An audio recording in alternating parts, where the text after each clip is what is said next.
à tous. Aujourd'hui, nous allons continuer notre lecture du Śrīmad Bhagavatam, deuxième chant, chapitre 6, verset 17. Avant de parler, je vais demander les bénédictions de mon maître spirituel, de Srila Prabhupada, de toute la filiation spirituelle et de tous les dévots assemblés. Om Namo Bhagavate Vasudevaya.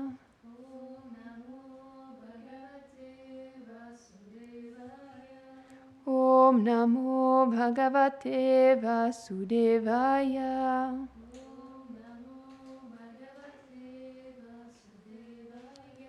Om Namo Bhagavate Vasudevaya.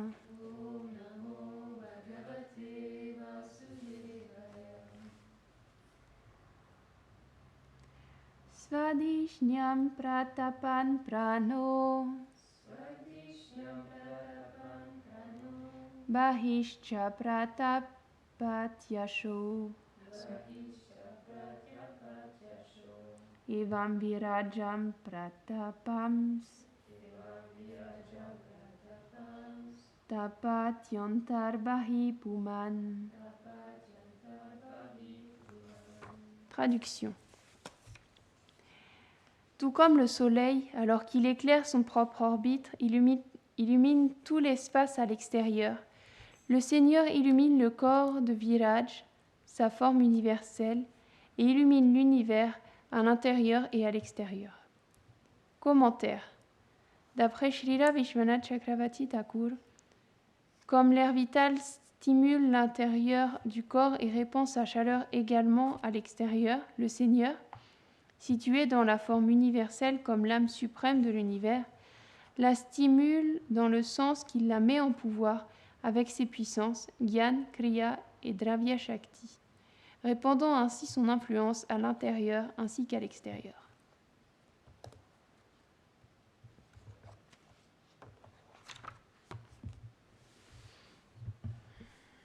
Om Gyanatimirandasya Gyananjana Sharakaya Shakshurun Miritam Yena Tasmai Shri Gurave Namaha. Jai Shri Krishna Chaitanya Prabhu Nityananda Shri Advaita Gadadhara Shrivasadi Gaura Bhaktavrinda. Hare Krishna Krishna Krishna Hare Hare Hare Rama Rama Rama Hare Hare.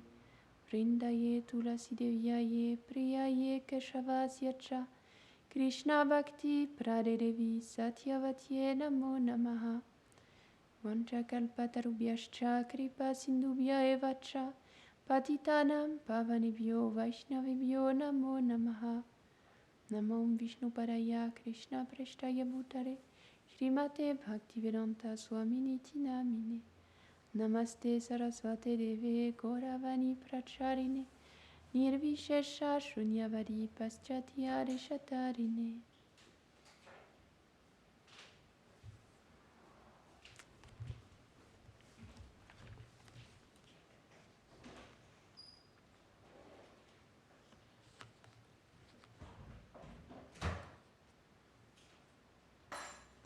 On peut voir dans ce verset que la puissance du Seigneur, elle pénètre tout l'univers. Il est dit dans le Śrīmad Bhagavatam que pas un brin d'herbe ne bouge sans sa juridiction. Tout repose sur lui comme des perles sur un fil. On peut voir tous ces aspects de grandeur du Seigneur qui vient comme celui qui soutient tout l'univers, qui donne la vie à tout l'univers. Et dans ce deuxième chant du Śrīmad Bhagavatam, qui représente aussi ses pieds, on nous invite à méditer sur cette forme universelle qui est accessible aux personnes qui n'ont pas la qualification pour méditer sur la forme originelle de Krishna.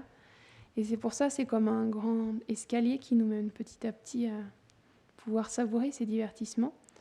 Et en premier, on nous invite comme ça à méditer sur toute sa puissance qui pénètre tout l'univers, qui illumine tout l'univers. Et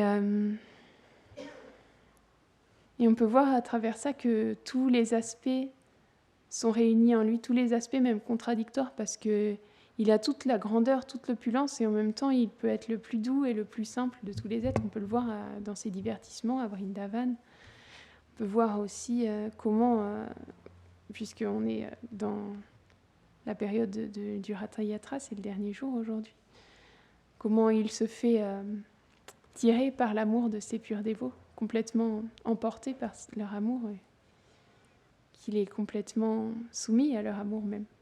Alors que c'est lui qui contrôle chaque brin d'herbe de cet univers.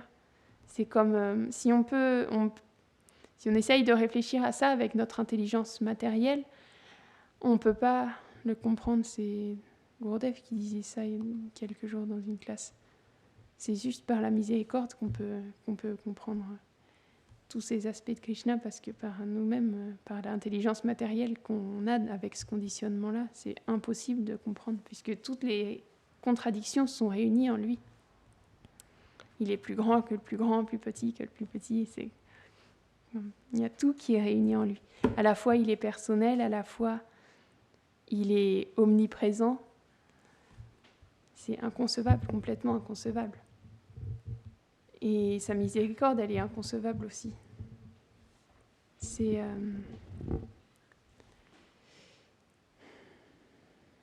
Il est miséricordieux même envers ceux qui ne sont pas qualifiés.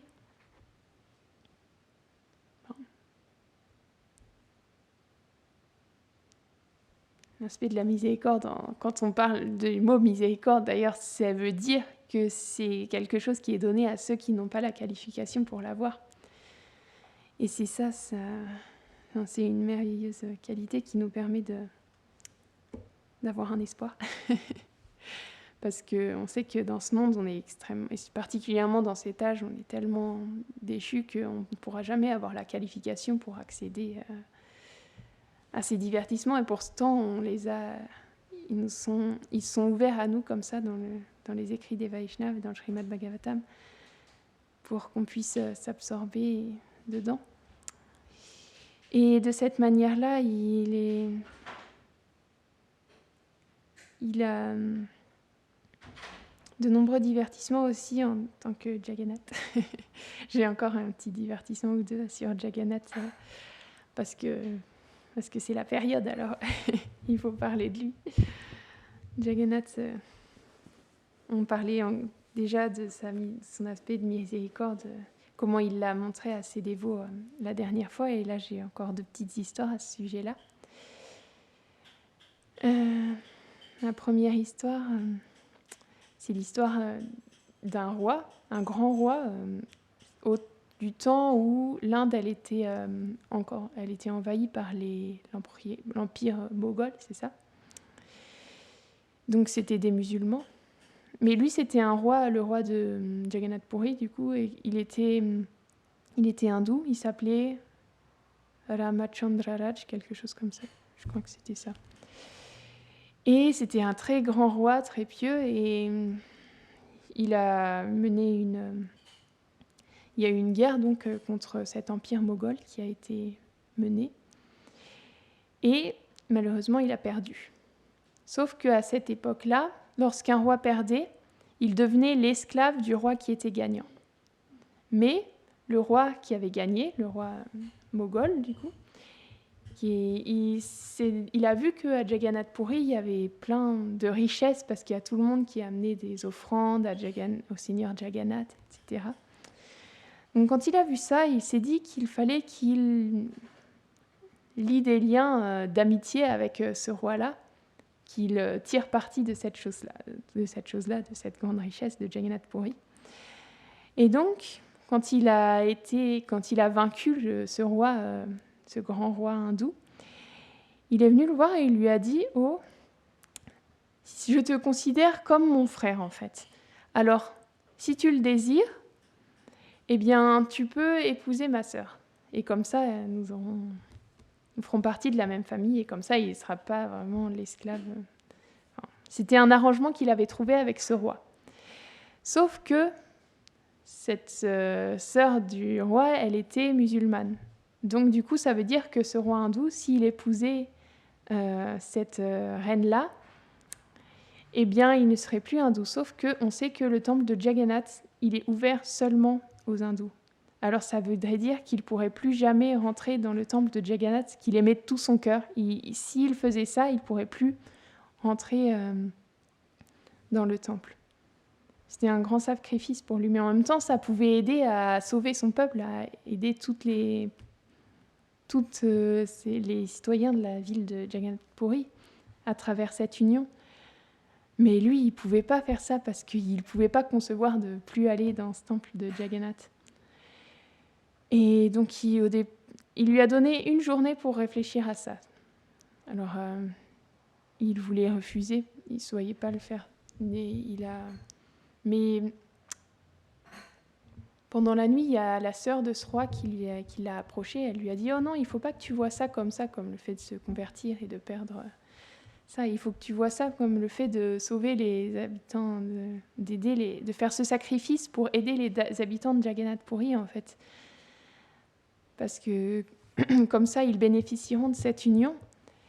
Et en plus de ça, ma mère, elle était hindoue et elle a été forcée d'épouser mon père qui était musulman, donc tu ne perdras pas vraiment ce statut. » Donc, lorsqu'il a entendu ça, le roi, il a décidé d'accepter finalement. Mais le peuple, il ne l'a pas perçu de la même manière. Il a vu que le roi faisait ça simplement par concupiscence, par sa passion, par l'attrait qu'il avait. Parce qu'il était déjà marié à une autre reine, il avait pris une autre épouse, et donc ils n'ont pas compris pourquoi il avait pris une autre épouse, pourquoi il s'était marié à cette musulmane, et comme ça il était devenu... Ils avaient l'impression que c'était simplement par concupiscence qu'il avait fait ça. Et ils ont commencé à le rejeter, en effet, il ne pouvait plus rentrer dans le temple de Jagannath Puri. Et ils ont interdit aussi à les rois de Jagannath Puri, c'est bien connu que lorsqu'il y a le Ratha Yatra, c'est eux qui balayent devant Jagannath. Et ils n'avaient plus le droit à ce privilège-là aussi. Et même à chaque Ekadashi, tous les citoyens de la ville, habituellement, ils offraient une lampe pour le roi, pour sa longue vie, ils lui offraient cette lampe comme protection, quoi, comme une bénédiction. Et ils ont arrêté de le faire aussi. Et le roi, simplement, il se lamentait, parce qu'il avait fait ça simplement pour Jagannath Puri. Il n'avait pas fait ça pour lui. Et il se lamentait parce qu'il ne pouvait plus voir son seigneur Jagannath. Et un soir, il est venu pleurer aux portes, alors qu'il n'y avait plus personne. Il est venu pleurer aux portes du temple de Jagannath. Et il s'est lamenté, il a dit « Oh, j'ai fait tout ça pour toi, mais maintenant je ne peux même plus te voir, je ne peux même plus avoir ton darshan. » Et il se lamentait comme ça. Et quand Jagannath, il a entendu ça, qu'est-ce qu'il a fait ? Il est descendu de l'autel, il a couru, il a ouvert les portes, et là, comme ça, le roi, il a vu Jagannath apparaître devant lui, et il s'est évanoui, il a perdu conscience d'extase. Et donc, quand il a vu ça, il s'est dit « Ah, c'est un bon plan, ça !» Alors, ce qu'il faisait, c'est que tous les soirs, il allait pleurer comme ça au temple de Jagannath, à la porte de Jagannath. Et tous les soirs, Jagannath, il courait, il ouvrait les portes et lui donnait son darshan. Et le roi, il s'évanouissait d'extase. Et donc, au bout d'un moment, les Pujari, ils ont vu qu'il y avait quelque chose qui n'allait pas parce qu'il y avait des fleurs partout dans le temple. Des fois, il y avait des morceaux de tissu. Ils se sont dit, mais qu'est-ce qui se passe ? Est-ce que c'est un voleur qui est là ? Est-ce que ce seraient les musulmans qui viennent, ou je ne sais pas, des personnes qui s'introduisent secrètement dans le temple et qui veulent voler des choses ? Et donc pendant la nuit, il y a le chef Pujari qui a vu Jagannath et Jagannath lui a expliqué qu'il donnait comme ça son darshan tous les soirs à ce grand roi.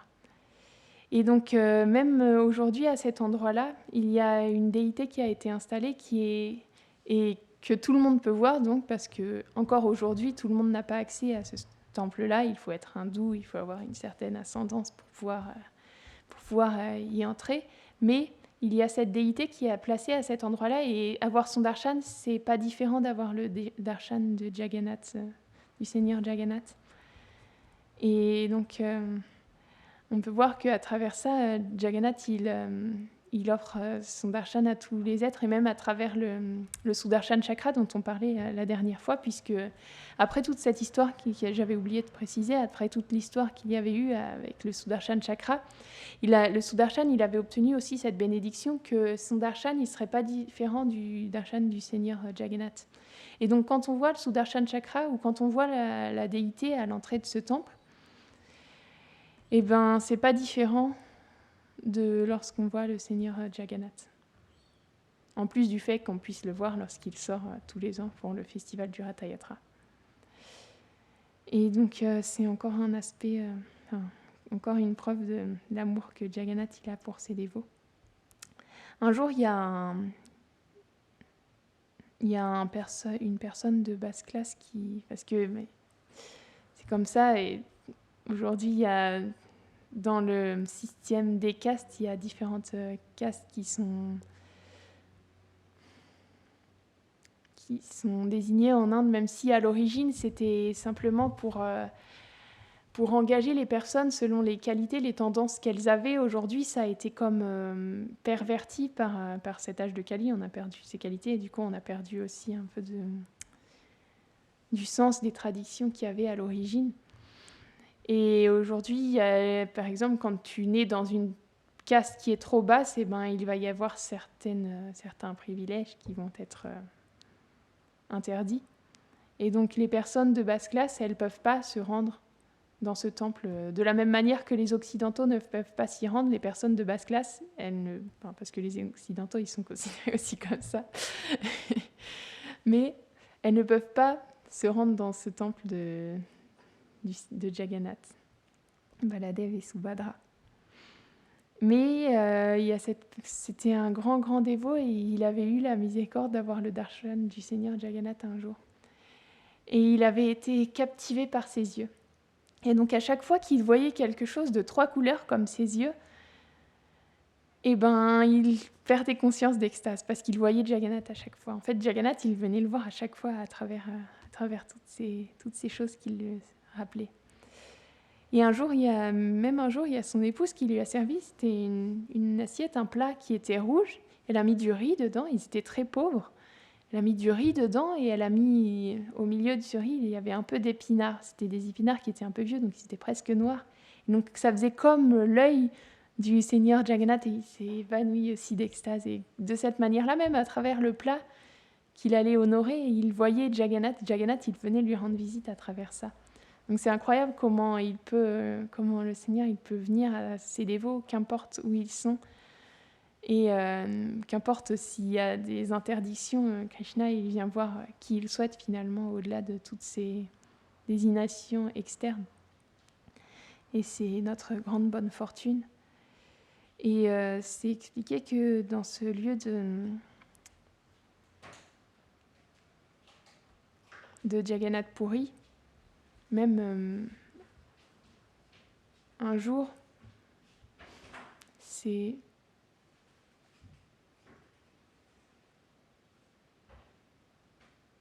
Brahma qui a été témoin de ça. Il a vu qu'il y avait, je ne sais plus c'était quoi comme oiseau, c'était peut-être un corbeau ou un rapace, je ne me rappelle plus exactement. Mais il est tombé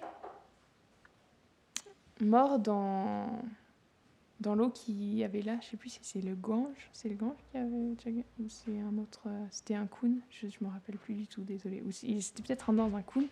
Mais il est tombé et lorsqu'il est sorti de cette eau, il a touché l'eau, il est tombé mort et lorsqu'il est sorti dans une forme libérée, complètement libérée à 4 bras. Et donc Brahma, il était comme abasourdi de voir ça. Et Yamaraj, il est venu, il s'est dit, mais comment ça se fait? Il dit, moi, je dois faire mon service. Mais ici, même les oiseaux comme ça qui sont pêcheurs, ils sont libérés comme ça. C'est pas comment je peux faire mon service dans ces conditions. Il est venu se plaindre et il y a Lakshmi qui est venue et elle a dit oui, ici en fait tu peux pas faire ça. Ici tous les êtres ils sont libérés. Ici chaque pas que tu fais c'est un pas de pèlerinage et chaque parole que tu prononces c'est une prière et chaque fois que tu t'allonges c'est comme un dandavat et tout en fait c'est comme un acte de dévotion, donc tu n'as aucune emprise sur cet endroit-là. Et donc Yamaraj, il a compris qu'il n'avait aucun comme pouvoir dans cet endroit-là, parce que c'était seulement de la miséricorde de Lakshmi, de Krishna, de Jagannath. Et donc, il y a tout.